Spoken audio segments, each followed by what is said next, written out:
Welcome back to the Orient Sports Network. I am your host, Josh Egan, joined to you today with the other host of the show, Brandon Waterhouse. Brandon, how are we doing today, buddy? Very good, very good. Shout out the boss man for some new equipment. Feel nice and professional. Josh, how's your voice sound? How does my voice sound? I think we sound fantastic. We sound really good with these new Let microphones. us know in the comments if you don't notice any difference. But other than that, let's move right on to the sports today. Josh, take us away. Yeah, for sure. The NHL Allstar game was announced, and before we get into detail of it and break down the roster, Brandon, I want to hear your thoughts and opinion of the NHL All-Star game as a whole. Do you like it? Are you attached to it? Could it be better? Like, as a kid, did you like it? Have you grown away from it? Like, what's your thoughts on this All-Star game format as it is currently? Yeah, great question. You know, when you mentioned growing up as a kid, the first thing I think about is like mic'd up Danny Heatley video I saw of him back in the All-Star game. And I like the uniforms back then. They had the white gloves, the flashy uniforms matching the silver and white helmets, and that's what stuck out for me. Now they have really blank, like the look like practice uniforms. I'm not even talking about the format. This is just the visuals, and the new all NHL All Star jerseys are just really brutal. They look, like it was last minute forgotten about. We can do a whole nother section about jersey videos, but that's just my first thought is the attraction of it, and then obviously comes the formatting of it. And it used to be East and West and just best player, and there was a draft, and as it developed, the first couple of years, I don't know, you might agree with this. The first couple of years of the division back in 2016, 2017, 2018, I liked the tournament. I liked when it was broken down into four. Now I just think it's getting a little bit saturated. Obviously, I think it's coming to full circle where there's like probably 5 or 6 guys across NHL's current All-Star team where you're debating if they're really All-Stars or not. So Right.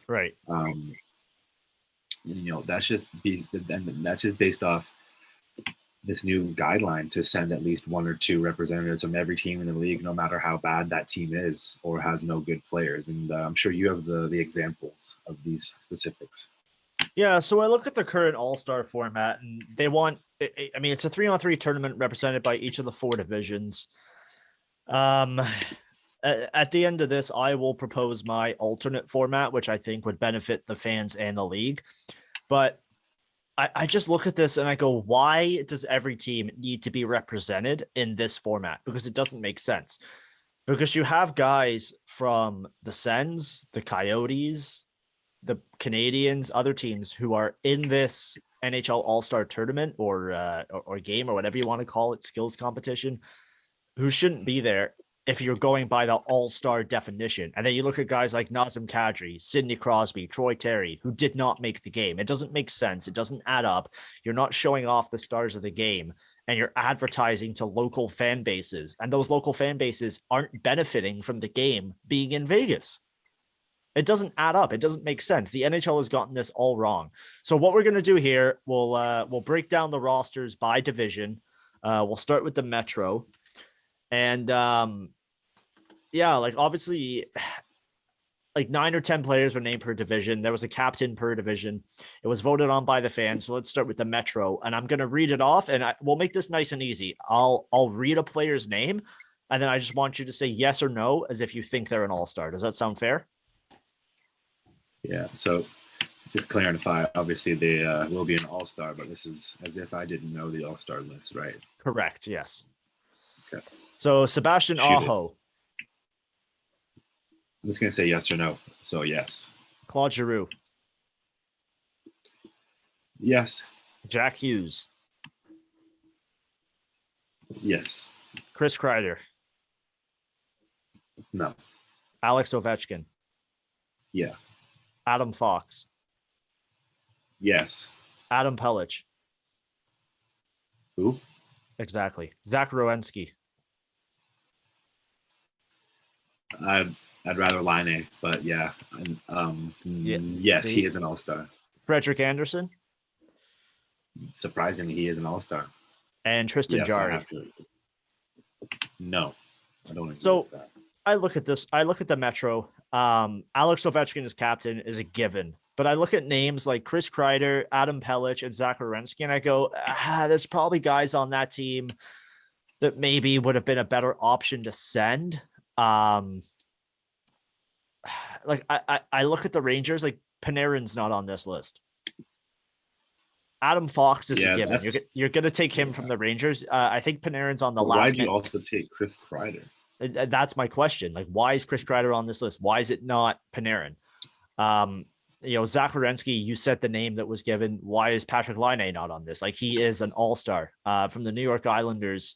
They probably shouldn't have someone going, if anybody. Like, who's an all-star from the Islanders? Matt Barzal? Yeah. Like, that's the only name I can think of. So, the Metro, not bad. There's 3 names on there. You and I think both disagreed with. Tristan Jarry is a maybe.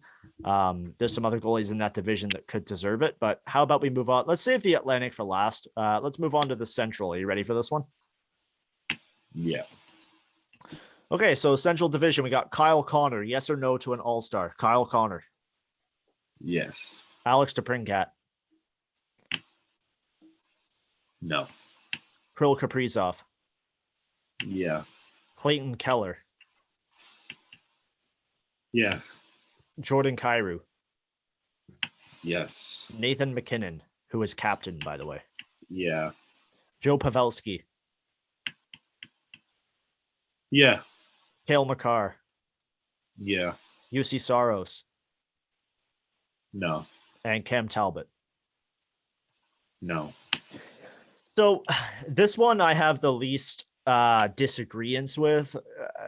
Winnipeg sending Kyle Connor, sure, whatever. The only bone I really have to pick here is that Arizona gets to send somebody. They're a historically bad NHL team this year. Sending Clayton Keller is a joke. If you're sending anybody on that team, it should be Phil Kessel because he has a history. I was going to just say. Yeah, he has a history of being an all-star in the league. Everybody else on this list, I don't really have a bone to pick with. One name that stands out to me that I'm actually really excited to see in the 3-on-3 format, because we've seen him torch the league with it, is Cale Makar.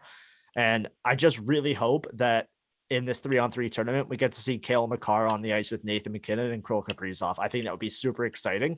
And that's why I think the Central Division might actually take a run at the All-Star Tournament Championship, whatever you want to call it. I don't know if you would agree with that.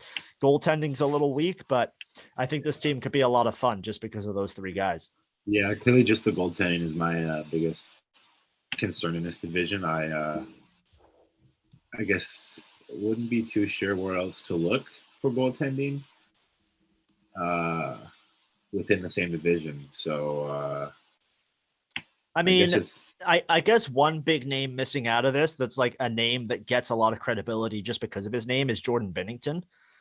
Right. And he's not on here, but we just saw him play the Leafs and let in 6 goals on 28 shots, I believe. So maybe he shouldn't be there, but I think that's one name that's being discussed as why he's not an all-star. But other than that, I can't really think outside of, Hellebuck's missing, but I don't think he's had the greatest season. That's the only other goaltending name I can think of is Hellebuck. All right, next division. So Pacific Division, again, we're saving the Atlantic for last because we are Toronto-centric. So this one, Leon Draisaitl. Yes. Jordan Eberle. No. Johnny Gaudreau. No, not this year. Adrian Kempe. Yeah. Really? Conor McDavid. Yeah. Timo Meier. Yes. Mark Stone. No. Okay. Alex Pietrangelo. Yes. John Gibson. John Gibson. Yeah. And Thatcher Demko. Yes. He had a crazy 9-1 run. Yes, he did. So I think Thatcher Demko deserves to be there. John Gibson deserves to be there. Pietrangelo for sure. I agree with Mark Stone. Timo Meier, I'm not so sure about. But then if you ask me who's replacing him at the All-Star game, I say nobody. Maybe San Jose doesn't have anybody there. Connor McDavid, obviously. Adrian Kempe, I had a huge problem with. I think Kopitar should be representing the LA Kings. He has had a better performance this year. Timo Meyer's 11th in league scoring, right behind Austin Matthews. Yes, actually, but correct me, they're tied. Yes, but play wise, I don't think he should be there. Just watching him play, as watching as a fan, I don't notice him, if that makes sense. Adrian Kempe with the LA Kings, I took a huge problem with because that should probably be Kopitar. I don't know why it's Kempe going. It's a very strange decision to me. Johnny Gaudreau with the Calgary Flames. There's probably a couple other guys you can send there. Maybe send Tkachuk in that case because he's a character and could entertain the fans. A couple other guys on that team, but sure, send Gaudreau. Jordan Eberle on Seattle. You got to send somebody from that team. Why not send, I think Eberle is fine. I would look at Giordano maybe. Outside of that, though, that team doesn't really have too many like characters they can send. And then Leon Draisaitl leading the league in goals, you have to send him. So that one, I don't have too many bones to pick with, maybe a couple, but again, like you and I, we're still able to pick bones in all-star selections, which doesn't make any sense. Now let's get to the Atlantic Division, which is the one that made us roll our eyes the most. Are you ready for this? Yes. Okay, so let's start it off with Drake Batherson. No. Patrice Bergeron. Not this year. Jonathan Huberdeau. Yes. Dylan Larkin. Yeah. Austin Matthews. Yeah. Nick Suzuki. No. Rasmus Dahlin. No. Victor Hedman. Yes. Jack Campbell. Yes. And Vasilevsky. Yes. So I take a look at the Atlantic Division, and there is 3 or 4 names that shouldn't be on here. Drake Batherson, no chance. If you're sending somebody from Ottawa, it's Brady Tkachuk. I think you and I can both agree on that, correct? Or Tim Stützle, but definitely Brady Tkachuk. Yeah, one of those two. I have no problem with Bergeron. You can probably send one of the top 3 from Boston. You send Bergeron, Marchand, or Pasternak. I'd be okay with that. Huberdeau, one of the best forwards in the league this year, having an absolute blackout year. Can't get there. Yeah, maybe Barkov would be one of those guys, but whatever. So the pick that stumped me from Detroit. You send Dylan Larkin. I take a look at their rookies. Like, if the NHL wants to grow the games, wouldn't you send a young guy? Like, you're looking at Morris Sider or who's the other guy? I'm blanking on his name right now. The other rookie, Lucas Raymond. Yeah, Lucas Raymond. Wouldn't you send one of those guys just to grow the game? I agree. I think you just have to look at Dylan Larkin's. It's a first year as a captain also, and he's got 34 points in 34 games played. So very, very consistent. Okay, so he's a point a game player. Yeah. So I agree, though. I think there is a very, very. Was Austin Matthews an All-Star in his first year? Yes, he was. He's been an All-Star every year. And I think that grows, and that grows a fan base, and that grows a league. I think young players get attached if they're players in the big games. Like why do I have to wait another year for my favorite player, if he's already having a breakout year? So just to clarify, you're on the side of sending the rookie. Yes, definitely. Yeah, for sure. So, but I just don't want to knock Dylan Larkin. I think that he does very deserving, and let's go down the list, and 32 points and 31 points is Tyler Bertuzzi and Lucas Raymond. So right, yeah, interesting there. I'm happy to see Detroit doing a little bit better. So yeah, they're definitely on. Like, they'll probably be sniffing around the playoffs in the next 2 to 3 years. Detroit's a very interesting case. I'd like to take a deep dive into them in the next couple of weeks if you're down to do that. But then I look at Austin Matthews. Obviously, he should be there. Then I take a look at Montreal's pick, Nick Suzuki. That's a choice, I guess. Last place team in the league. Should they even be sending someone? I don't know. Usually that spot is probably reserved for Carey Price, but he's not playing this year. Then it would be Shea Weber. Again, he's not playing this year. Is this just a mercy pick, or is this just... we have to send someone, so we're going to send. This one's kind of wasted. I've looked through the first 100 players, and not one of them is a Montreal Canadian on the leading scoring list. Right. Yeah. We'll talk about this after about if everybody should have someone in. But I think this is a joke that Montreal gets this guy in. That might sound harsh, but yeah, whatever. Same with Buffalo. Like Rasmus Dahlin, he hasn't done anything this year to show me that he should be an All-Star. Yeah, I agree. I just don't know who else there is really from Buffalo. Sorry. So don't send anybody. Yes, I agree. I would say, I don't know how well, but if Dylan Cousins is having a good year, I don't know why there's no problem in sending him Victor Olofsson. Yeah, for sure. And then you take a look at the last three picks: Victor Hedman, Jack Campbell, Andrei Vasilevsky.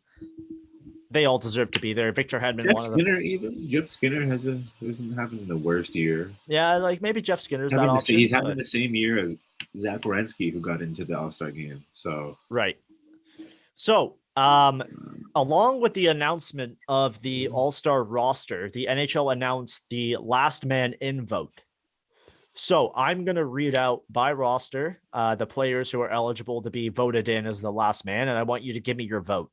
Are you okay to do that? Yeah. So for do you need the team as well, or is just the player okay?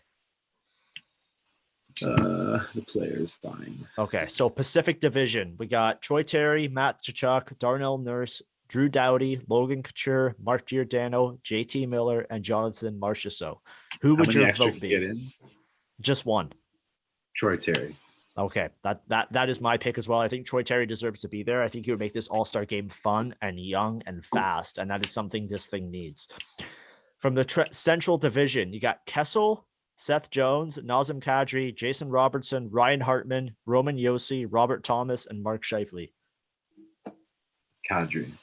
I also vote Kadri. I think it's an absolute joke. He's not there anyway. He's fourth in league scoring and can't make the All-Star team. The NHL needs to give their head a shake and really reevaluate how they're doing this game, because you and I are picking it apart right now, and I think we're doing a fantastic job. Metropolitan Division. Andrei Svechnikov, Jacob Voracek, Jesper Bratt, Matthew Barzal, Mika Zibanejad, Cam Atkinson, Jake Gensel, and Evgeny Kuznetsov. Is Crosby not going to be there? Nope. You read those names one more time. Andrei Svechnikov, Jacob Voracek, Jesper Bratt, Matthew Barzal, Mika Zibanejad, Cam Atkinson, Jake Gensel, Evgeny Kuznetsov. You know what? I'll go with Barzal for now. Okay, interesting. I go with Andrei Svechnikov just because I think he has the skills to make the All-Star game interesting. Like he's no. I would argue the same point with Barzal. His speed, his hands. He was in the All-Star game as well. He's a very exciting player. He's just kind of fallen off, obviously. Yeah, I'm just looking for like somebody to make the All-Star game interesting, and I think Svechnikov could do that because he hit the Michigan twice last year.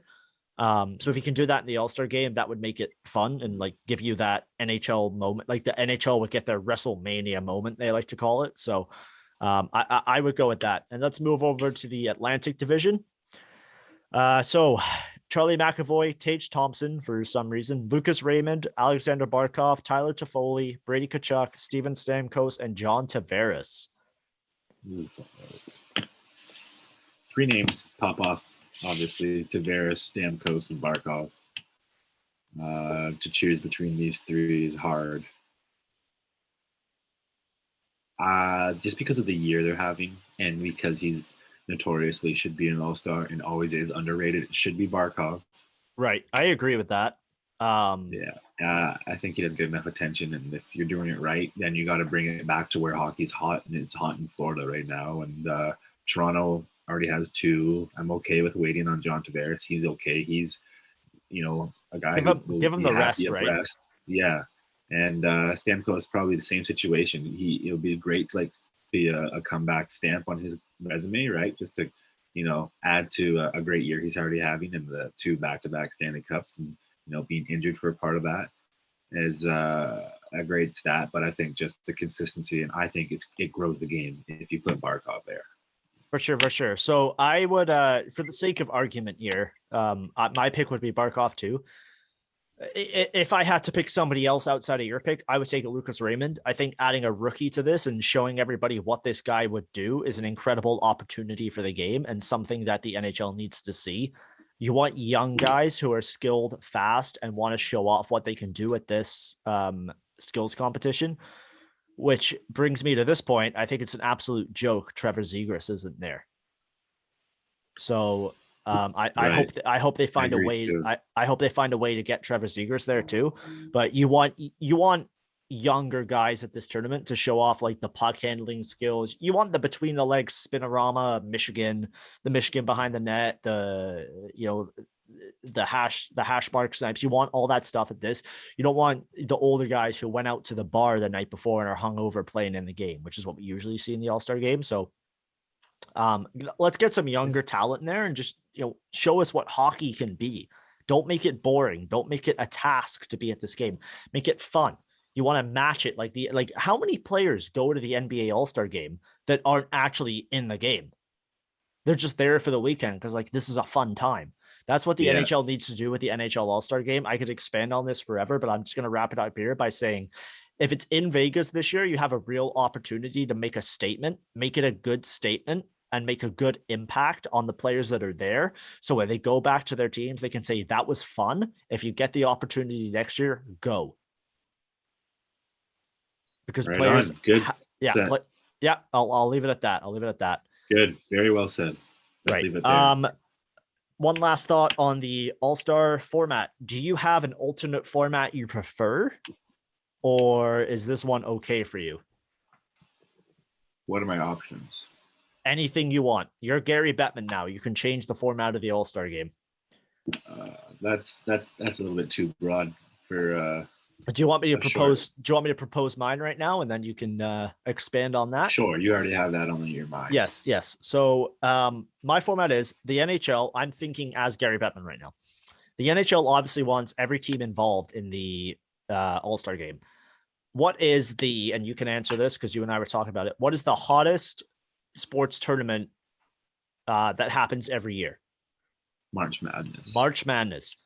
Do a March Madness style tournament with all the NHL teams. You got 32 teams. You can do a tournament where you send one goalie, 7 players per team, and just do a 3-on-3 single elimination tournament over 3 days. They play one 3-on-3 20-minute period.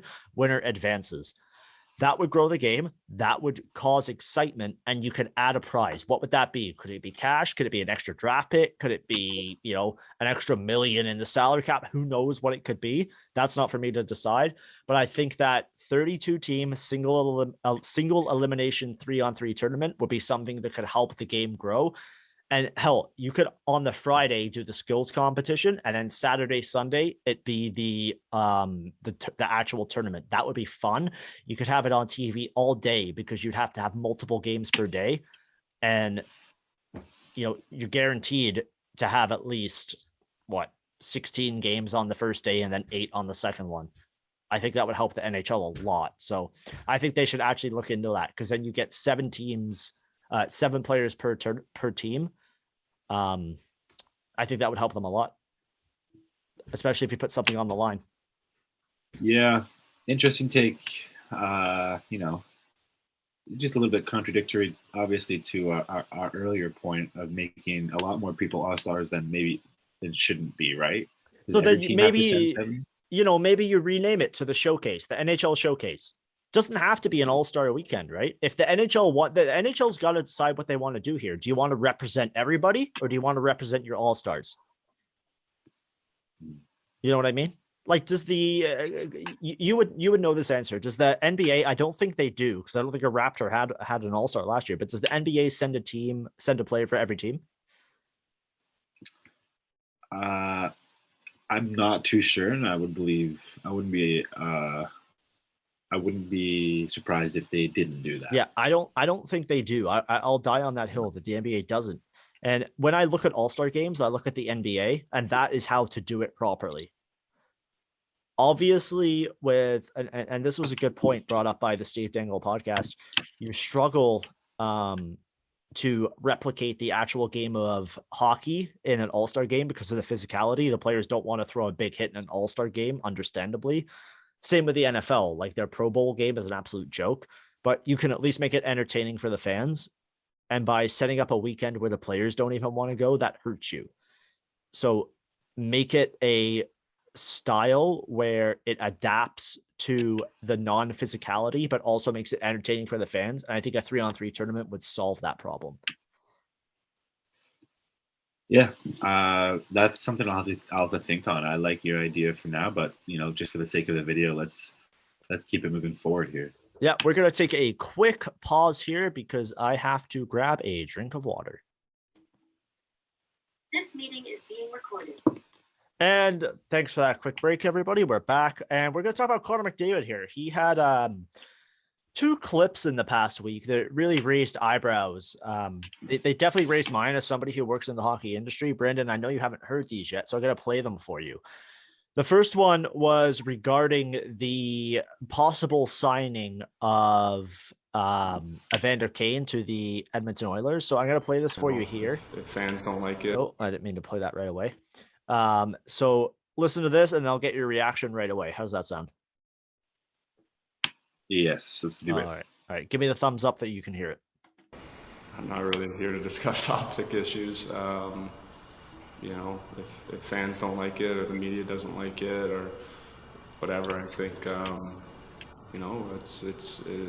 it is what it is. I'm sure there's lots of things that go on the ice and whatnot that fans don't like, and we don't necessarily have to discuss those up here with you guys. So the public opinion is something that obviously matters a lot, but we're here to try to win games and try to put together a good team on the ice. And Kenny thinks that's what he can do, then that's what he can do. I think Kenny's got our full support in what he does. So when I first heard this, I was extremely disappointed because Evander Kane, we all know his issues. We're not going to indulge into those. But McDavid's message here essentially was, we want to win at all costs. We don't care who we sign. We trust our general manager. That's a tough thing to hear from the supposed face of the league. And that's going to lead into a question I have for you at the end of this discussion. I don't know what you took away from that, but McDavid saying that it doesn't matter what the fans think. It doesn't matter what the media thinks, that, what happens in the room stays in the room. That's very concerning considering what we've seen in the last year come out of the NHL and the hockey world with the Brad Aldridge and Kyle Beach case, some things coming out of Prince Edward Island and that whole case there. This is very concerning to see from Conor McDavid. I don't know what you took away from that, but I was extremely disappointed to hear this as a hockey fan. Yeah, I agree. A few things that stuck out initially, just hearing it's almost like you could hear, it just sounds obviously weird, but you could hear his body language, but you could hear the tone on his voice, right? Like, it seemed very slumped, sad, down, almost just saying anything related. You know what? It's sorry to cut you off. It's funny you say that because I only shared the audio with you and not the video. But watching the video, he is exactly like that. So sorry, please continue. I just wanted to share that. And excuse me. It's also not great timing, right? Just with everything we've learned, more importantly, we've known of Evander Kane, but a lot of new rises in his life and stories and drama, like flying around COVID positive, just setting bad examples as a professional, and it dates back obviously. So I'm just, as a fan, I didn't even think Evander Kane was going to be on the market this year to play hockey again.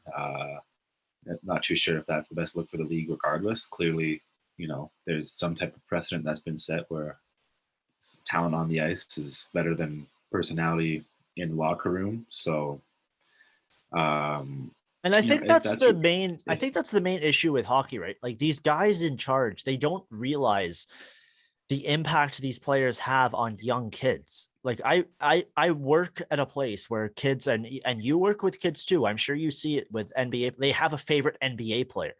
And the amount of kids that come through my work and they're like, "Oh, I love Conor McDavid." And then what if they went and saw that clip?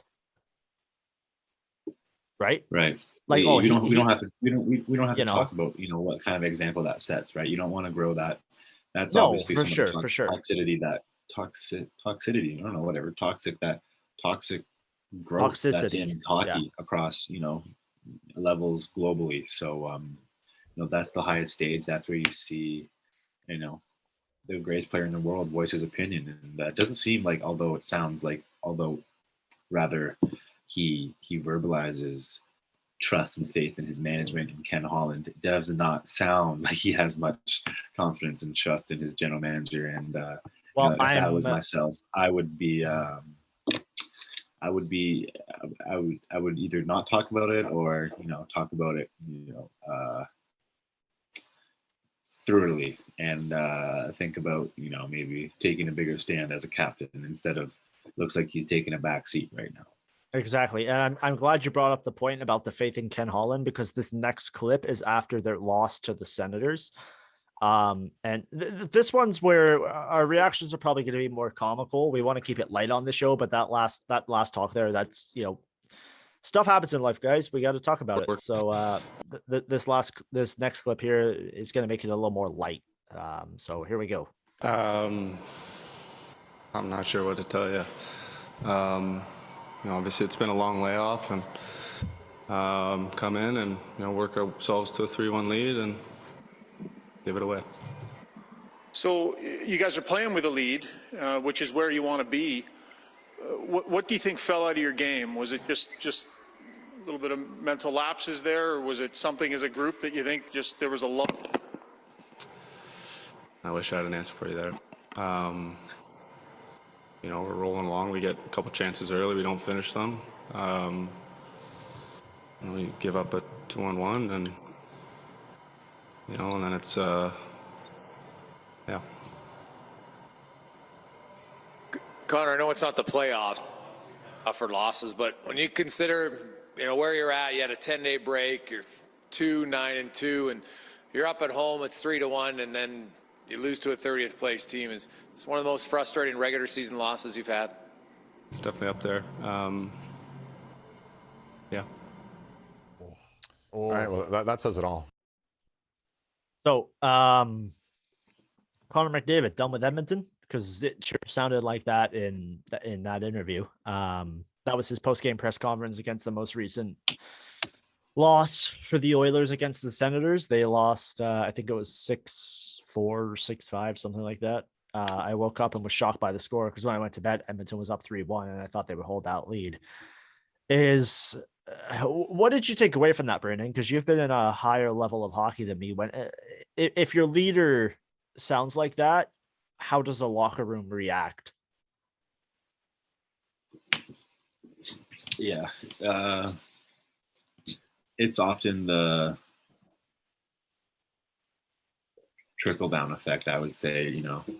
It's clearly perfect. Started with management,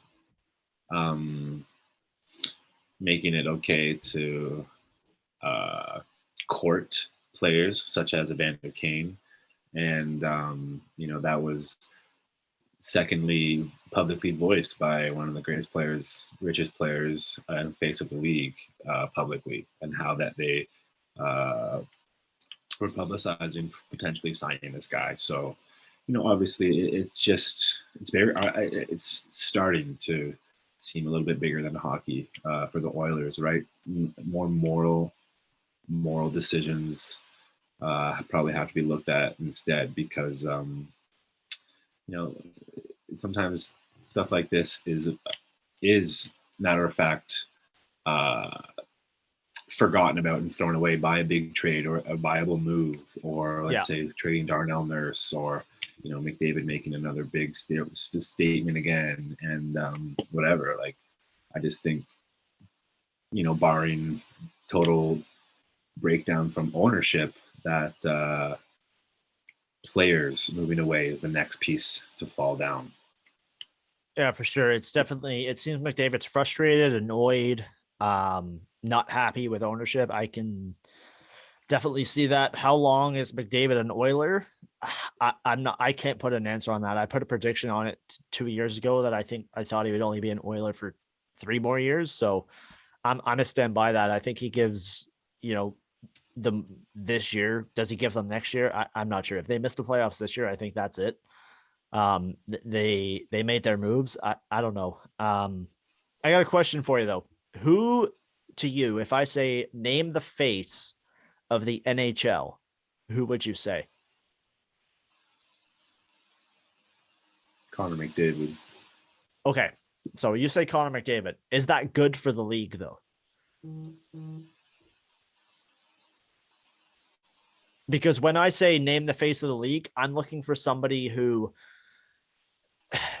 is a great player on the ice, but also a good person off the ice. Because when I hear face of the league, I'm looking at guys that are in commercials, guys that do charity work, guys that are involved in, youth hockey stuff and all that.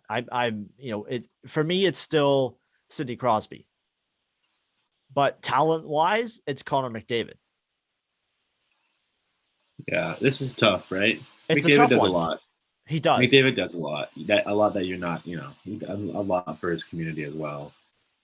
Charitable work, and he is on those CIBC commercials. And I'm not disagreeing with you. I think that a bit of Leafs bias at him this week right now because it seems easy to throw punches there. It's just been a down bad 7 days for him publicity wise, and that might be it. That may be it. The best thing to turn things around, there's always been a historical saying in sports is, you always forget about your problems when you're winning. So that's true. Sometimes the easiest thing to do is to shut up and play. If you're Conor McDavid, and one of his best sound bites was when he was, in a better spirit, talking about John Tortorella to tell it when he told him to shut up and just play or something like that. Yeah, for sure. And that was, more of the entertainment you could say you'd want from a face of the league. Yeah, for sure. Well, I'm glad we had this talk about McDavid. Some of it was pretty serious. I thought we handled it pretty well. Sometimes you got to have these talks, guys, when you're talking about sports, because the dark side of sports does show itself, and it's important to address it in a manner that is professional, and you got to look at it from both sides. So we're going to again take a quick break, and we'll be back at you with our third and final segment of the show. And you got a little game for me here. You got to try and stump me with 20 questions, I assume. And let's introduce this to the listeners and viewers. Yeah. So this will be a little segment here to finish off the start of the conclusion to our episode. That is, I guess. We'll have a little trivia. Hopefully the viewer can play along too. Let us know how many questions it takes you to guess the NHL player today. And these are yes or no questions. And after his 20th question is up and he does not have an answer for the player, he will get a score of 1 or 0. And we'll do this 3 times today. So I am not going to use any Google or Hockey DB or anything like that. I'm going to do this right off my mind, right? I'm not allowed to use any of that. Okay. This is a test for our hockey expert himself to really, bring out his knowledge. And I think you have to owe me with the NBA 20 questions on the next episode to make up for it. So, all right, let's get started. Josh, you have to take us away. I have the player in mind. Let's see what the record is first. All right.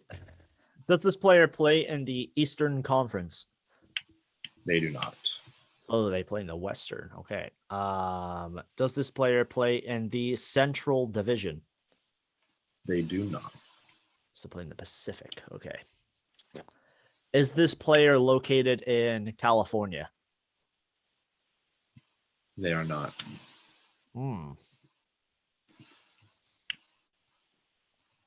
Has this player's team been to the Stanley Cup in the last 4 years?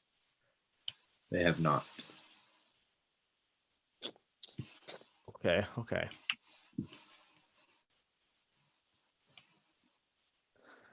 Oh, that's tough. That's a tough one. Okay.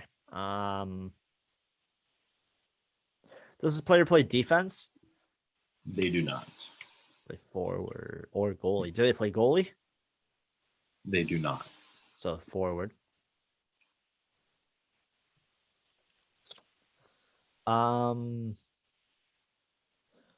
Has this player been on this team for the last year? Define year. Completed season or calendar? Calendar. This would be his second team in the calendar year. Oh. Okay. Okay.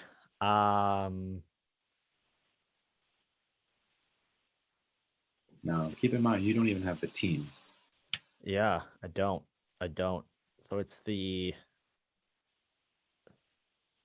okay. Has this player scored over 20 goals before? Give me a second. No problem.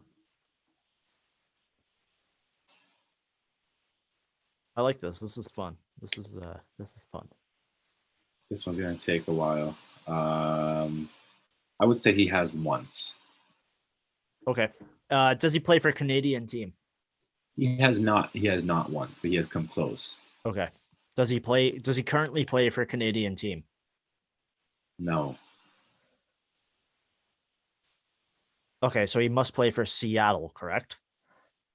Yes, that's 10 questions. Is this player the captain of their current team?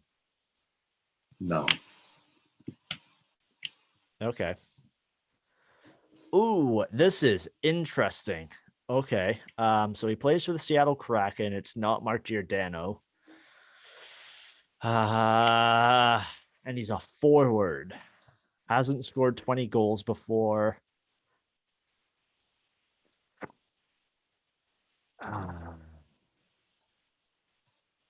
Off to a good start. Is this player Canadian? They are not. Not Canadian. So I was gonna guess Eberle or Morgan Geeky, but I know they're both Canadian. I believe Yanni Gord is also Canadian, so that doesn't fall within my guess. Jared McCann, I believe, is from Stratford, so that doesn't fall in. It's a forward. Okay.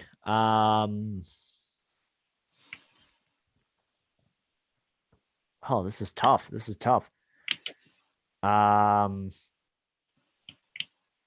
this player play regularly? Like he's regularly in the lineup? Yes. Okay. He's a forward. Is he American? No.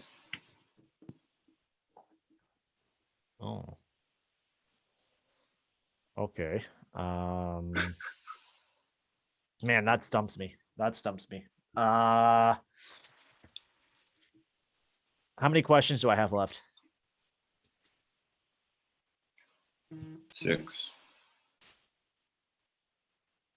All right, I'll waste this one. Is he European?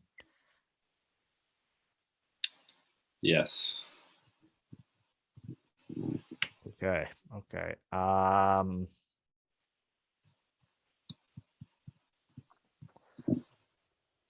Oh, I'm trying to think.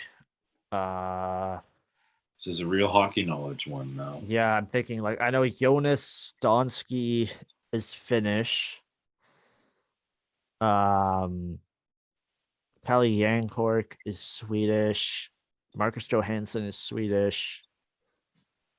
Who else do we have here on the Kraken? Trying to think of guys that played games recently.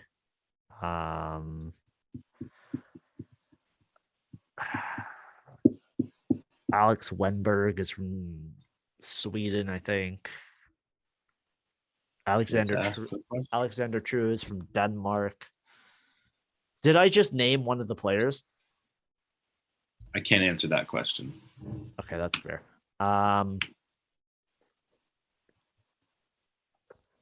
Was this player born after 1997? They were not. 4 more questions. Not before 1997. Okay. What was the question? Were they born before 1997? Yeah. Yes, they were. Oh, okay. Okay. Yeah, they were. I don't know why I asked that because I don't know these fucking guys' ages.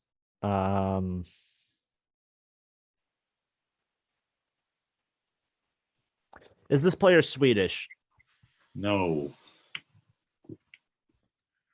It's a waste of a question. This is probably the hardest one you'll ever get. I don't know Three if you more guesses. I don't know if you have this information, but has this player played internationally for their team? I'm sure they have, yes. And you said they're not Swedish? Yeah.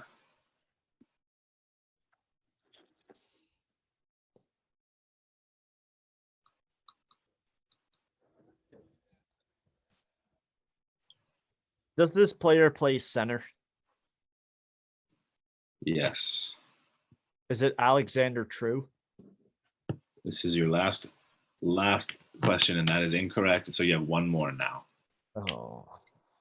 This is your last guess, and it has to be a player. Thinking of And you know it is a players. center, not from not from Canada. Here we go. I'm gonna give you 10 seconds. 10, 9. Yeli Kornar. Yeli Karn Korak. Yeli Karn. No. All right. Who was it? And the winner is the man from Finland, born in 1992, Jonas Donskoi. Jonas Donskoi. Jonas Donskoi. Josh, He's a right that was winger. not a hot start. Nope, he's listed as a centerman. He is a right winger, I guarantee it. Jonas Donskoi is listed as a right winger, but you still. He's a right winger. I watched the Kraken the other night. Oh well, that was fun. I enjoyed that. I guess I didn't see that. Well, you know what? It really varies. That whole position thing, like elite prospects and all the other websites like NHL.com, elite prospects, all the other, they list these players differently. So I understand that. That's fair.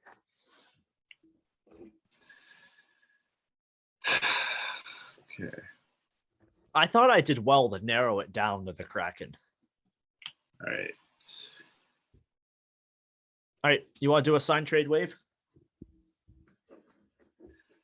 Yeah, let's do that. We'll probably end up cutting that just because I felt like I cheated you. So we'll finish the episode with a sign wave trade. No, let's keep it in. See. That was fun. I want to see if people can guess it. That was good. I like that. Okay. So sign trade wave this week is the Norris winners for the last 3 years. So those names are, you have to sign, trade, or waive Adam Fox, Roman Josi, and Mark Giordano. Do you want me to go first, or would you like to go first? I'll start Adam Fox, trade Roman Josi, bench Mark Giordano. Do you have any reasoning behind that? Youth and skill plays on the team. Experience and depth and leadership will sit on the bench, and someone I don't need will be shipped out. Fair enough. So I look at this. I think I approach it the same way you do. Adam Fox, youth and skill, and the most recent winner, I would sign him. Roman Josi would probably get me the most for a turn in a trade, and I can't really use Mark Giordano. He's not having the best year. He's older. I think he's 36 or something like that, 36, 34. So I'd waive him or bench or whatever we're doing. So yeah, I would do that. Brandon, any last words of advice for our listeners or viewers? Thank you. Is that all I have? You just had one? I just had one. Yep. We'll stick with Okay. that. Okay. So we got a little bit of edits and cuts to make this look pretty, but We do. thank you. You know, it was a good episode, and let us know your All-Star opinions and your NHL Yeah, we would love to predictions hear for those. 2022. So we'll see you this week very shortly. We will see you. Jarek and I might see you tomorrow for an Oilers show. Follow us on Instagram at OSN Sports. Follow us on Instagram at OSN Sports. Subscribe, like, comment. Tell Brandon you like his red hoodie. We don't care. We need the interaction. Bye.